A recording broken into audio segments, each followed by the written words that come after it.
In Sun Tzu's The Art of War, he states, "All warfare is based on deception. When we are near, we must make the enemy believe we are far away." Well, it seems like this strategy is working when it comes to the Warriors because, when you listen to NBA analysis these days, this is what they're saying about Golden State. And the reality is, they're not a great basketball team. You are what your records say you are. They've been bad. Their defense hadn't been up to par. I'm going to give them a 3. Ladies and gentlemen, don't believe what you hear from these guys. They couldn't be more wrong, because the truth is, the Warriors are still fooling everyone. First things first, despite how bad the Warriors have looked on defense all season, despite the hate some fans have for Steve Kerr on playing two-way players a little too much, and despite all the injuries and personal absences, the truth is, the Warriors are right where they want to be. Yeah, that's right, and I ain't kidding or exaggerating. If you don't believe me, just look at the current Western Conference standings. Golden State is literally the 6th seed. The 6th seed. So what that means is, if the playoffs were to start today, they'd be matched up against the one team that they'd love to have in the first round, the group of thugs who call themselves the Memphis Grizzlies. All jokes aside, the Grizzlies are the weakest link when it comes to the top 4 seeds in the West. I mean, Steven Adams is out due to a knee injury, Brandon Clark is out due to an Achilles injury, and their leader, Ja Morant, is still suspended, and the reports just keep getting worse and worse for him. As an organization, they look discombobulated. Then, to further add to that, if you consider all the bad blood from Dillon Brooks to Draymond, Steph, Clay, and the entire Warriors organization for all that matter, there's no question that the Warriors would love to face off against them. It'd be like killing 2 birds with 1 stone. I mean, the Warriors will get tuned up for the second round, and they'll get to rub salt in the wounds of the Grizzlies all summer long. Can you imagine what Dillon Brooks is going to say about dynasties after they get knocked out of the first round? So, say what you want about the Warriors, but you can't deny the fact that they're in a prime position to get the matchup they want in the first round of the 2023 playoffs. Anyway, moving on here. Everyone and their cousin thinks the Warriors are terrible this season because they've just been hovering around 500, but it's a lot more nuanced than that, and I'll prove it to you right now. If you look at their away game record, it's easy to conclude that they're a horrible team because, well, they've literally been like Detroit Pistons bad, like tanking for Wembanyama bad, and that's not an exaggeration at all. I mean, the Warriors are 7-26 in away games this season, which is the same record the Pistons have, for Pete's sake. Sheesh. But at the same time, look at their home record. 28-7 is good enough for 3rd in the West and 4th in the entire NBA. I mean, if you extrapolate 28-7 to 82 games, it would be a 65-win team. The 2017 Warriors team with Durant is arguably the best team in NBA history, and that team only got 67 wins. That's insane to think that the 2023 Warriors are that good when playing at home. And here's the scary truth that doesn't get talked about enough. The Warriors were able to do this without their second best player, Andrew Wiggins, for half the season, their MVP, Steph Curry, for a significant period of time, and the young glove because he was just recently reacquired. And yet, the media people are saying that the Warriors are quote-unquote a bad team.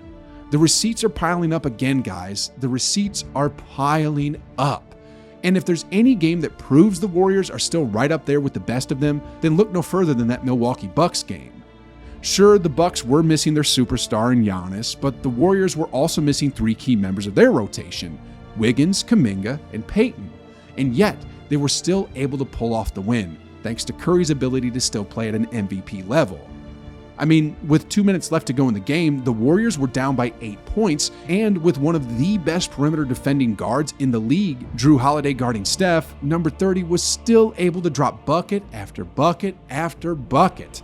Then, in the clutch, with the game on the line, Curry was able to drop one more insane bomb to tie up the game, which then went to OT, where the Warriors won in a dramatic fashion, and also where Curry created another meme.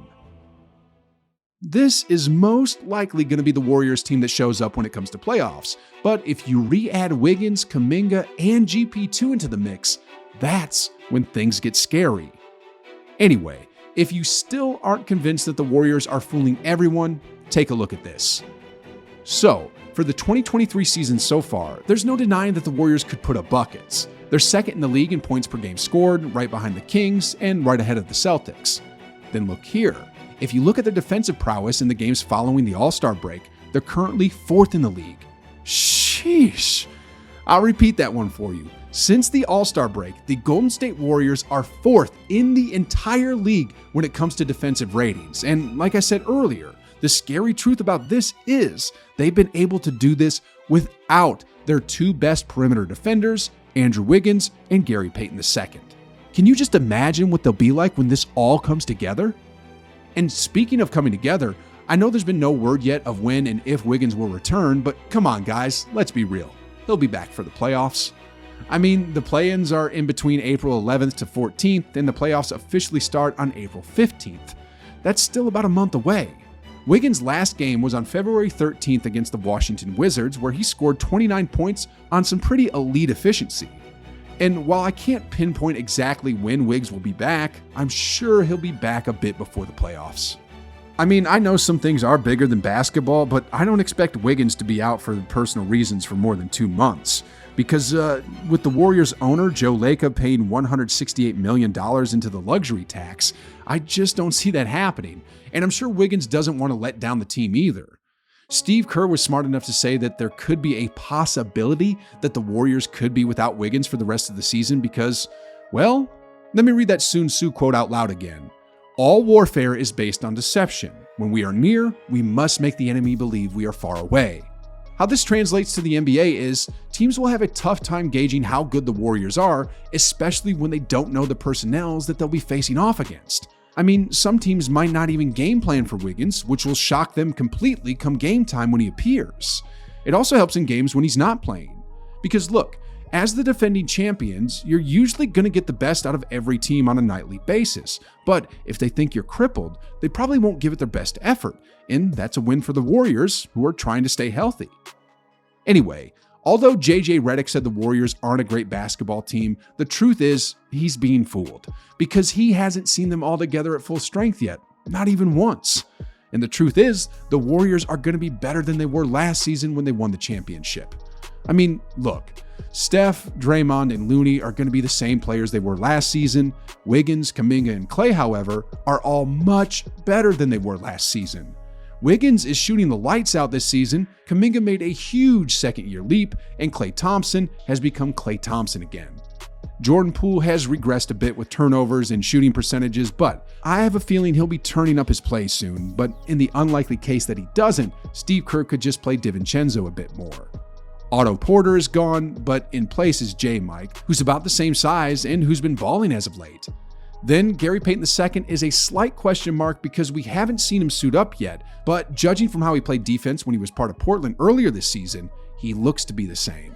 So however you look at it, the Warriors are going to have a 9 or 10-man rotation in the playoffs, and whether you like it or not, they're going to compete for a championship this season.